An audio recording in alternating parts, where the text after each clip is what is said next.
મિત્ર, આજના આ વેદ પાઠશાળા કાર્યક્રમમાં આપનું સ્વાગત કરીએ છીએ. વેદ પાઠશાળા પ્રભુના વચનની ઉજાળે જીવનને પ્રકાશે મોક્ષ પથને.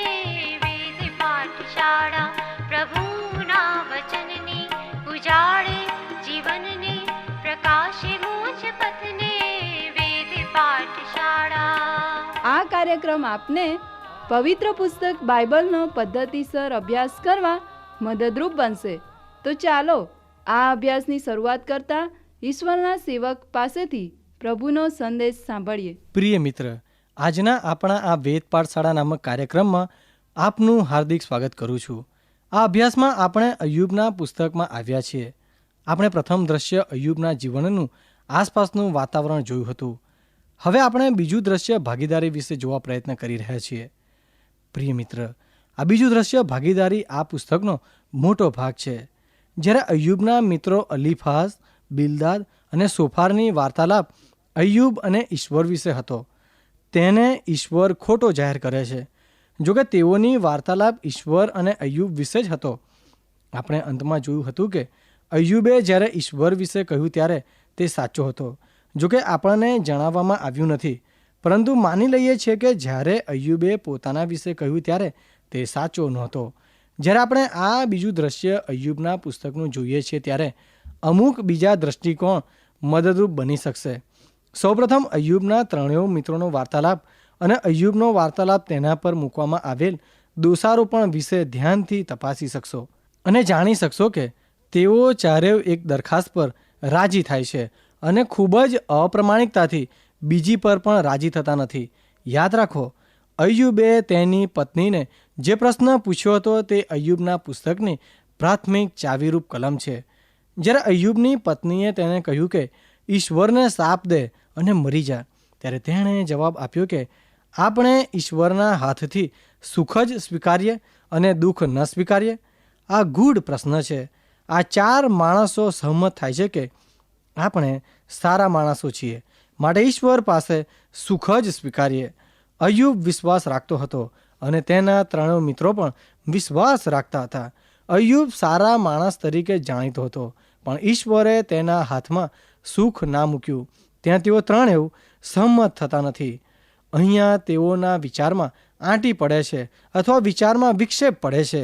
હવે કેવી રીતે આ આંટીને અથવા તો વિક્ષેપને છોડાવી શકાય?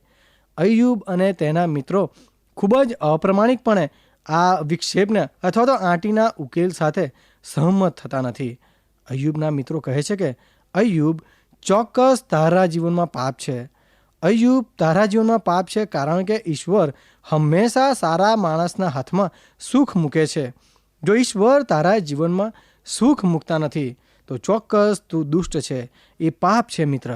તે બધાને મૂર્ખ બનાવ્યા છે. તું સારા માણસ જેવો લાગે છે, પણ ઈશ્વર તારા હૃદયને જાણે છે. તારા જીવનમાં રહેલ પાપને પણ જાણે છે. આ અસહમતતા ખૂબ જ અપ્રમાણિક છે. અય્યુબ આ આંટીને સરખી કરવા અંતમાં કહે છે, હું એક બાબત ચોક્કસ માનું છું કે હું ન્યાયી છું, ન્યાયી વ્યક્તિ છું. આ આખા વાર્તાલાપ દરમિયાન અય્યુબ પોતે ન્યાયી છે અને તેણે સારું કર્યું છે તે પર ભાર મૂકે છે. હવે દ્રશ્યનો ત્રીજો ભાગ શરૂ થાય છે મિત્ર. તેને આપણે ઉકેલ કહીએ છીએ. ત્યારે એલીહુ દ્રશ્યમાન થાય છે અને અય્યુબનું ધ્યાન દોરે છે. જ્યારે અય્યુબે જોયું કે ઈશ્વર વંટોળિયામાંથી ઉત્તર આપે છે, ત્યારે અય્યુબ પોતે ન્યાયી છે તેવું કહેતો નથી. તે કહે છે કે હું તિરસ્કાર પાત્ર છું. મેં મારા સાંભળતા કાનોએ તમારા વિશે સાંભળ્યું હતું, પણ હવે મારી આંખોએ તમને જોયા છે, એટલે કે ઈશ્વરને જોયા છે. એટલા માટે મને મારી જાત પર અત્યંત તિરસ્કાર ઉપજે છે અને ધૂળ અને રાખમાં પસ્તાવો કરું છું. જ્યારે તમે અય્યુબના મિત્રોનો વાર્તાલાપનો અભ્યાસ કરો છો ત્યારે યાદ રાખો, વાર્તાલાપને અંતે ઈશ્વરે અય્યુબના મિત્રોને કહ્યું તેઓ સાચા નથી, કે જ્યારે તેઓ ઈશ્વર અને અય્યુબ વિશે વાત કરી રહ્યા છે. જોકે અય્યુબના મિત્રો સાચા નથી તે આપણે વાંચીએ છીએ, પણ તેઓ આપણને સત્ય વિશે માહિતગાર કરે છે. આ વાર્તાલાપના અભ્યાસ દ્વારા આપણને ખૂબ જ ફાયદો થાય છે. અય્યુબના ત્રણેય મિત્રો અય્યુબના જીવનમાં પાપ છે તે પર સહમત થાય છે. જોકે ત્રણેય જણ અભિગમ જુદો જુદો બતાવે છે અથવા તો અપનાવે છે. અલીફાઝના દિલાસાનો આધાર અનુભવ છે. અલીફાઝના પ્રમાણે તેના મોં આગળથી એક આત્મા ગયો. તેણે કોઈ માણસને જોયો નહીં. શાંતિ પ્રસરેલી હતી અને વાણી સાંભળી. આ જ શાંતિ અલીફાઝ અય્યુબને આપવા લાગ્યો. જો વિચાર કરીએ તો એવું લાગે છે કે અલીફાઝ કહે છે કે ઈશ્વરે મારી સાથે વાત કરી છે કે તું સાજો થઈશ. ઈશ્વરે તારા માટે મને સંદેશો આપ્યો છે. જો સંક્ષિપ્તમાં અલીફાઝે શું કર્યું તે જોઈએ તો ઈશ્વરે અલીફાઝને કહ્યું તું ખોટો છે. તેથી આપણે જાણીએ છીએ કે ઈશ્વરે અલીફાઝને આવી કોઈ બાબત કહી નથી. અય્યુબની મુશ્કેલીઓ અય્યુબના જીવનમાં પાપને લીધે છે તે પર અલીફાઝ ભાર મૂકે છે. અય્યુબે પોતાનું પ્રથમ પરીક્ષણ સરસ રીતે પસાર કર્યું. પછી શૈતાન ઈશ્વરની હજુરમાં હાજર થાય છે. ત્યારે ઈશ્વરે કહ્યું હવે તું મારા સેવક અય્યુબ વિશે શું વિચારે છે? તેણે મારા પર દોષ મૂક્યો નથી. ત્યાં અય્યુબના જીવનમાં પાપ નહોતું. ઈશ્વર આ શરૂઆતના અધ્યાયમાં જણાવે છે. તેથી આ ત્રણેય મિત્રો ખોટા હતા જ્યારે તેઓ કહે છે કે અય્યુબ તારા જીવનમાં પાપ છે. બિલદાદ અય્યુબના બાળકો પર દોષ મૂકે છે. હવે મિત્રો ધ્યાનથી સાંભળશો. અય્યુબે 10 બાળકો ગુમાવ્યા હતા.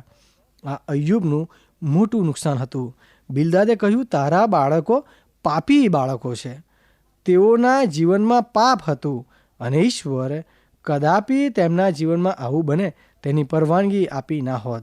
બિલદાદના પ્રત્યેક વાર્તાલાપમાં તે અય્યુબનું પાપ અથવા તેના બાળકોના પાપને કારણે મુશ્કેલીઓ આવી છે તેવું દર્શાવે છે અથવા તો સાબિત કરવા માગે છે. અય્યુબનો ત્રીજો મિત્ર સોફાર એવો માણસ હતો કે હું જાણતો નથી, તમે પણ જાણતા નથી અને કોઈ જાણતું નથી, પણ ધાર્મિક અને બુદ્ધિશાળી જ તે બધા પર વિચાર કરે છે. સોફાર ઘણી બધી બાબતોને લઈને આવે છે પણ તેનો આધાર સોફાર કહે છે શું તું જાણે છે? શું કોઈ જાણે છે? ઈશ્વર જાણે છે પણ તું જાણતો નથી. પછી તે પણ અંતમાં કહે છે કે અય્યુબના જીવનમાં પાપ છે. તેણે પસ્તાવો કરી ખુલ્લા હાથોએ ઈશ્વરની માફી માંગવી જોઈએ. તેનો મિત્ર સોફાર કહે છે તારા પાપના પરિણામે અથવા તો પ્રમાણે ઈશ્વરે આથી તને શિક્ષા કરી છે. આ સોફારનો અય્યુબનો દિલાસો છે. જ્યારે અય્યુબ બોલે છે ત્યારે તે તેના મિત્રો કરતાં વધારે સુધારેલું બોલે છે. તેઓના વાર્તાલાપમાં અય્યુબ સાચો સવાલ પૂછે છે. આ સાચા સવાલનો જવાબ ઈશ્વર આપે છે. તે અય્યુબ સાંભળે છે અને તે પર વિશ્વાસ રાખે છે. જો દુઃખી છે તેઓ માટે અય્યુબ મહાન આશીર્વાદનું ઉદાહરણ છે. ખૂબ જ સચોટ પ્રસંગો અથવા તો પ્રશ્નો અય્યુબ દ્વારા કહેવામાં આવ્યા છે. ઘણા લોકો આ પુસ્તકને બાઇબલનું ખૂબ જ જૂનું પુસ્તક કહે છે. અય્યુબ પ્રશ્ન પૂછે છે કે શું મારી પાસે મારી જાતને મદદ કરવા શક્તિ છે? માણસ તે કોણ કે તું તેની પરીક્ષા કરે અને તેના વિશે વિચારે? શું જે કાંઈ થાય છે તે ઈશ્વર જુએ છે? શા માટે ઈશ્વર મારી માના ઉદરમાંથી બહાર લાવ્યા? જે અશુદ્ધ છે તેમાંથી શુદ્ધતાની આશા સાથી રખાય. શું તમે મને ફરીથી ધૂળમાં ભેગો કરશો? હવે આગળ પ્રશ્નો છે કે માણસ પ્રાણ છોડે છે અને તે ક્યાં જાય છે? શું મુયેલો માણસ સજીવન થાય? અય્યુબની મધ્યસ્થી કરનાર કોઈ જ નથી. અને અય્યુબ કહે છે કે હું જાણું છું કે મારો ઉદ્ધાર કરનાર જીવે છે. આખરે તે પૃથ્વી ઉપર ઊભો રહેશે. મારી ચામડીનો નાશ થયા સુધી અથવા થયા પછી પણ વગર શરીરે હું ઈશ્વરને જોઈશ. આ અય્યુબના પુસ્તકની મહાન અને જાણીતી કલમ છે. અય્યુબ જણાવે છે અને ઈચ્છા રાખે છે અને ઠોકે છે. નવા કરારમાં ઈસુ ખ્રિસ્ત શિષ્યોની સાથે વાત કરતા કહે છે જેઓ માગે છે તેઓને મળશે, જેઓ શોધે છે તેઓને જળશે અને જેઓ ઠોકે છે તેઓને સારું ઉઘાડવામાં આવશે. અય્યુબના પુસ્તકમાં દુઃખ હંમેશા ચાલુ જોવા મળે છે. તમે અય્યુબને હંમેશા તેના દુઃખમાં શોધશો અને ખખડાવતો જોશો. નવા કરારમાં ઈસુ ખ્રિસ્ત કહે છે શોધો તો જળશે, ખખાડશો તો તમારે સારું ઉઘાડવામાં આવશે. શોધવાનું માગવાના ભાગ જેવું છે, ખખાડવું શોધવાના ભાગ જેવું છે, પણ વચનો છે તે પરિપૂર્ણ છે. દરવાજો ખુલ્લો છે. અય્યુબ શોધી શકે છે કે ઉદ્ધાર કરનાર છે જે મધ્યસ્થી કરે છે, મને અને ઈશ્વરને સાથે લાવે છે. પણ તમે અય્યુબને રડતો સાંભળો છો. તેને હું પોતાની મેળે જોઈશ. મારી આંખો તેને જોશે. બીજાની નહીં. અય્યુબ અને તેના મિત્રોની ઘણી લાંબી ચર્ચા બાદ આ નાટકના દ્રશ્યનો પડદો પડે છે. દ્રશ્ય બીજાનો અંત આ વાક્ય દ્વારા થાય છે. અય્યુબના શબ્દો સમાપ્ત થયા છે. આ સાથે તેના મિત્રોના શબ્દોનો પણ અંત આવે છે. અય્યુબના ત્રણેય મિત્રોએ અય્યુબને પાપી ઠરાવ્યો છે. હવે દ્રશ્ય ત્રીજાની શરૂઆત થાય છે. અય્યુબ અને તેના ત્રણેય મિત્રો બેઠા છે. ત્યાં એક જુવાન માણસ જોડાય છે. તેનું નામ અલીહુ છે. તેણે કહ્યું કે હું નાનો છું અને તમે ઘણા વૃદ્ધ છો, માટે હું દબાઈ ગયો અને મારો મત જણાવવાની મારી હિંમત ચાલી નહીં. બુદ્ધિ ઉંમરનો બાંધ રાખતી નથી મિત્ર. બુદ્ધિ પવિત્ર આત્માથી આવે છે અને હું માનું છું મારામાં પવિત્ર આત્મા છે. હું પણ મારો મત દર્શાવીશ અને ખાતરી કરી આપીશ. આ એલીહુના શબ્દો છે મિત્ર. ત્યાં આપણે એલીહુનો વાર્તાલાપ સાંભળીએ છીએ. અહીંયા જે જુવાન માણસ જોડાય છે તેનું નામ એલીહુ છે, જે અય્યુબની ઉપર તરફ નજર કરવા કહે છે. જ્યારે અય્યુબ ઉપર તરફ નજર કરે છે ત્યારે વંટોળિયામાં ઈશ્વરને જુએ છે અને ઈશ્વર સાથે વાત કરે છે. જ્યારે અય્યુબ ઈશ્વર સાથે વાત કરે છે ત્યારે તે પોતે ન્યાયી છે તેવું કહેતો નથી. અય્યુબ કહે છે કે હું નીતિભ્રષ્ટ છું, હું ખરાબ છું. અય્યુબ કહે છે મેં મારા કાનોએ તમારા વિશે એટલે ઈશ્વર વિશે સાંભળ્યું છે, પરંતુ હમણાં મારી આંખોએ એટલે કે મારી નરી આંખોએ જોયું છે. એટલા માટે હું મારી જાતનો તિરસ્કાર કરું છું અને ધૂળ તથા રાખ સમાન છું તેની કબૂલાત કરું છું.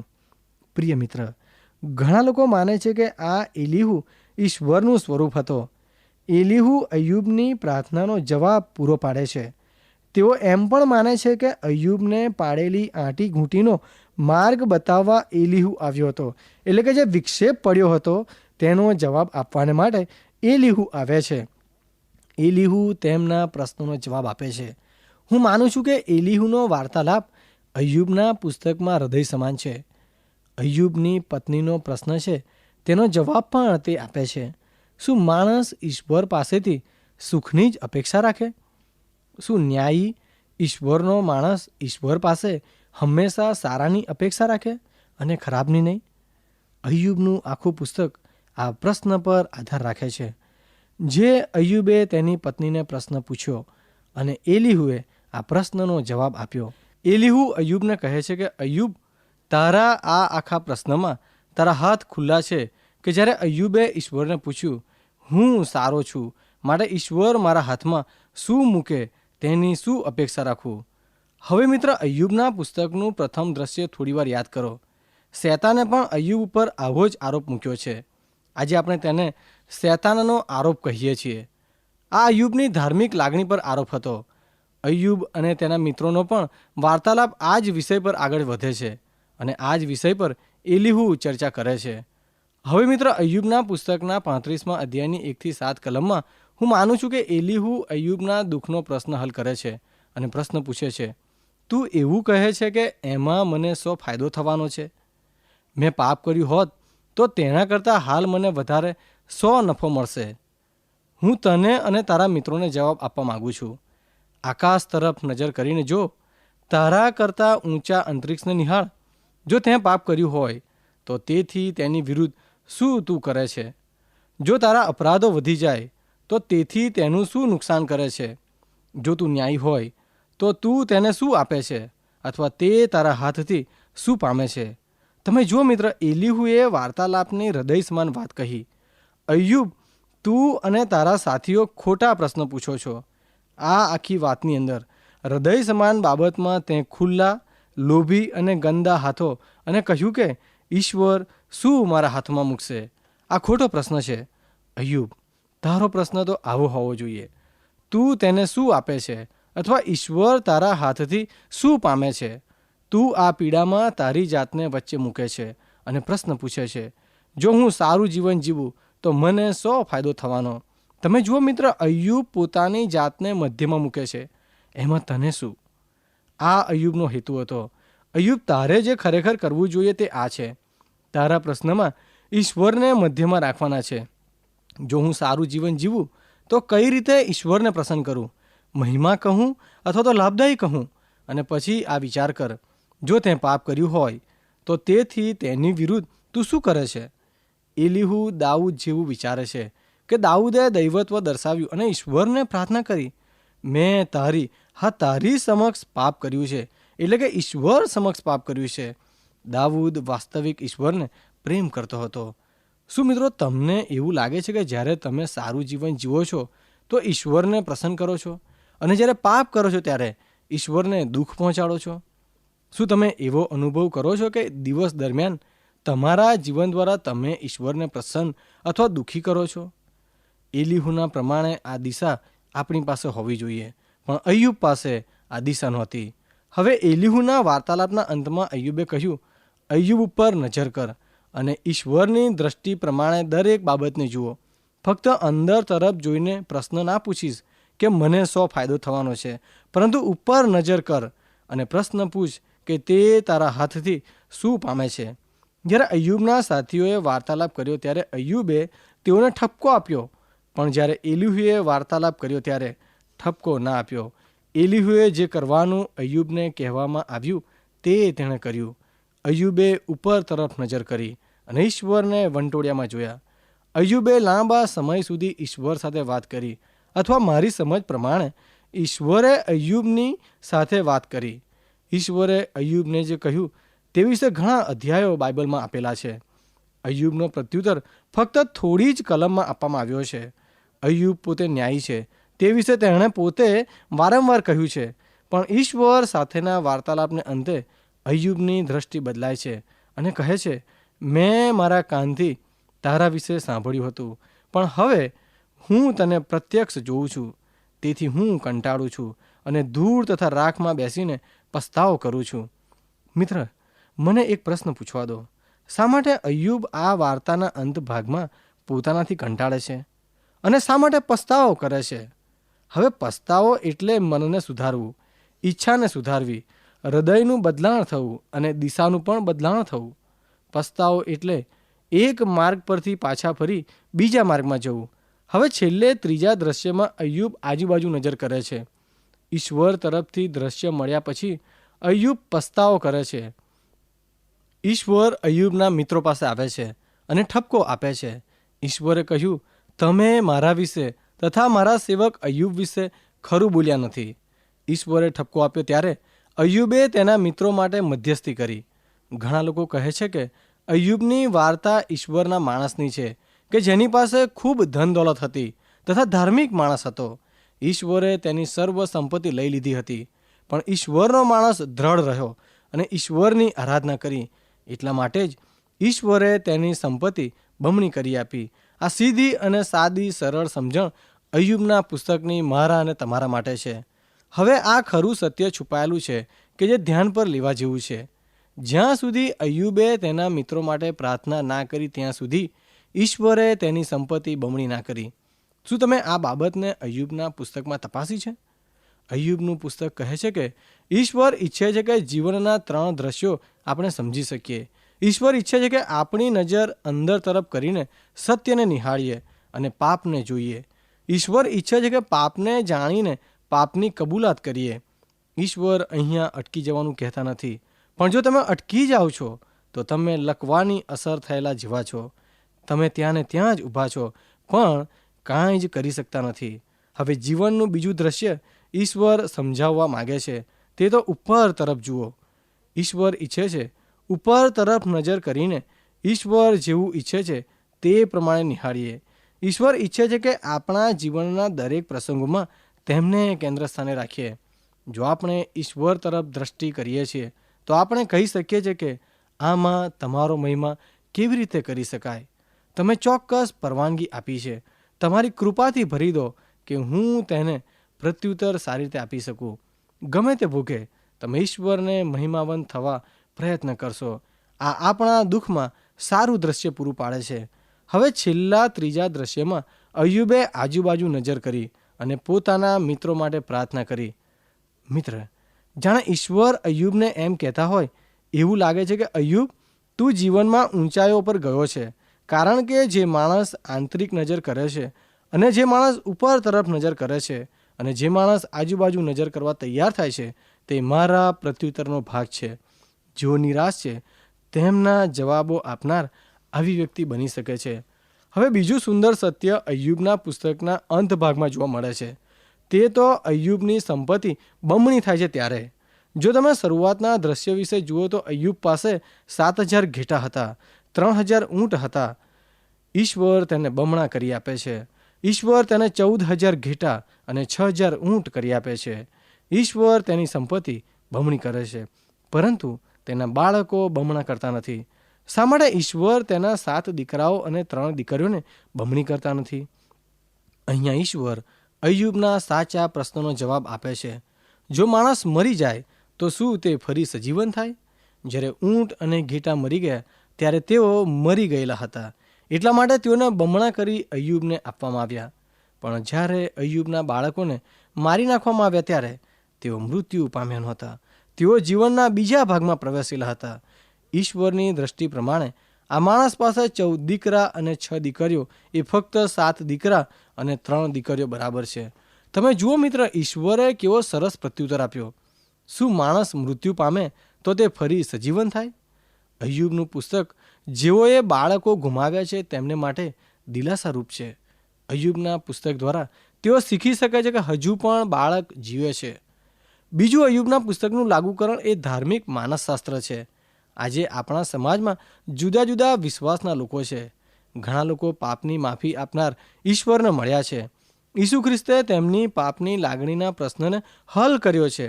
તેથી તેઓ તેની ધાર્મિક ક્રિયાઓ અને ધાર્મિક નીતિને અમલમાં મૂકે છે. ઘણા લોકો ઈસુ ખ્રિસ્તને સાજા કરનાર વ્યક્તિ તરીકે મળ્યા છે. ઘણા લોકો ઈસુ ખ્રિસ્તને તેમની લાગણી સંતોષી આપનાર છે તેવી રીતે મળ્યા છે. ઘણા લોકો ઈસુ ખ્રિસ્તને વૈભવ આપનાર વ્યક્તિ તરીકે મળ્યા છે. હવે મિત્ર, આવા બધા લોકો તો વ્યવહારુ વિશ્વાસી જેવા છે. આ લોકો ઈશ્વરને પ્રશ્ન પૂછે છે, ઈશ્વર, તમે મારા માટે શું કરવાના છો? આ પ્રશ્ન સાથે વિશ્વાસમાં આવે છે. હવે મિત્ર સાંભળો, અય્યુબનું પુસ્તક જે માણસો ધાર્મિક માનસશાસ્ત્ર તેમના વિશ્વાસમાં ઉપયોગ કરે છે તે ઘણા વર્ષો પહેલાં બતાવે છે. માણસ જ્યારે ધાર્મિક માનસશાસ્ત્ર તેના વિશ્વાસમાં લાગુ કરે છે ત્યારે તે વ્યવહારુ વિશ્વાસી છે. જોકે તે પોતે ધ્યાન રાખતો નથી, પરંતુ તેના હેતુઓ વ્યવહારુ છે. જ્યારે ઈશ્વરે અય્યુબને અંદર તરફ દ્રષ્ટિ કરવાનું જણાવ્યું ત્યારે ઈશ્વરે દર્શાવ્યું કે તેના આ આખા અનુભવમાં પોતાના ગંદા હાથ સામેલ છે અને આ માણસે પસ્તાવો કર્યો. તેણે આ અનુભવની મધ્યમાં ઈશ્વરનો હાથ મૂક્યો અને આત્મિક વૃદ્ધિ પામ્યો. આ અનુભવ બાદ આ માણસ 140 વર્ષ જીવ્યો. આ માણસ સંપૂર્ણ વૃદ્ધ વયે મૃત્યુ પામ્યો, કારણ કે ઈશ્વરે દર્શન આપ્યું હતું. હવે મિત્ર, સંત પાઉલ વિશ્વાસના અનુભવના કેન્દ્ર સ્થાને શું મૂકવું તેનું અદ્ભુત ઉદાહરણ પૂરું પાડે છે. જ્યારે દમસ્કના રસ્તા પર ઈસુ ખ્રિસ્તે સંત પાઉલને મળ્યા ત્યારે પાઉલે ઈશ્વર, તમે મારા માટે શું કરશો તે પ્રશ્ન પૂછ્યો નહોતો. પાઉલે પૂછ્યું, ઈશ્વર, મારે શું કરવું તે વિશે તમે શું ઈચ્છો છો? આ આત્મિક પરિપક્વતા છે. આધ્યાત્મિક માણસ પોતાના વિશ્વાસના કે અનુભવના કેન્દ્ર સ્થાને ઈશ્વરના હાથોને મૂકે છે અને આ પ્રશ્ન પૂછતા શીખે છે, ઈશ્વર, શું હું તમારા હાથમાં હાથ મૂકી શકું છું? તમે શું ઈચ્છો છો?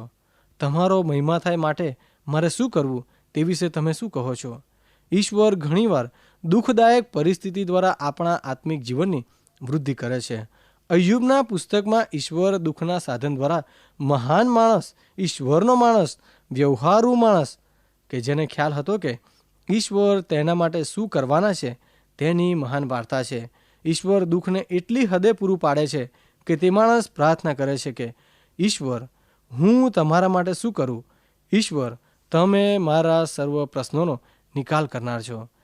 પ્રિય મિત્ર, આ અય્યુબના પુસ્તકનો સંદેશ છે. મારા અને તમારા જીવનમાં ઈશ્વર દુઃખને આવવા દે છે તેનો આ અર્થ છે. જો તમે મિત્ર અત્યારે દુઃખમાં છો, તમારું હૃદય દુભાયેલું છે, તો તમે અય્યુબના પુસ્તકની પાસે આવો. તમે જુઓ મિત્ર, દુઃખ દ્વારા ઈશ્વરે અય્યુબને શું બતાવ્યું? આ વિશે વિચાર કરશો. ફરી મળીએ ત્યાં સુધી મને રજા આપશો. પ્રિય શ્રોતા મિત્રો, અમને ખાતરી છે કે આજનો આ કાર્યક્રમ આપને રસપ્રદ લાગ્યો હશે. જો આ કાર્યક્રમ આપ નિયમિત રીતે સાંભળશો તો તમારા અંગત જીવનને માટે તે ખૂબ જ લાભદાયી બનશે. જો આપને આ અંગે કોઈ પ્રશ્ન કે મૂંઝવણ હોય અથવા આપ આ કાર્યક્રમને લગતું સાહિત્ય પ્રાપ્ત કરવા માંગતા હોય તો આજે જ તમારા પૂરેપૂરા નામ સરનામા સાથે અમને પત્ર લખશો. અમારું સરનામું છે કાર્યક્રમ વેદ પાઠશાળા, Vishwavani, post box number 2036, Fatehganj, Vadodara 390002. ધન્યવાદ.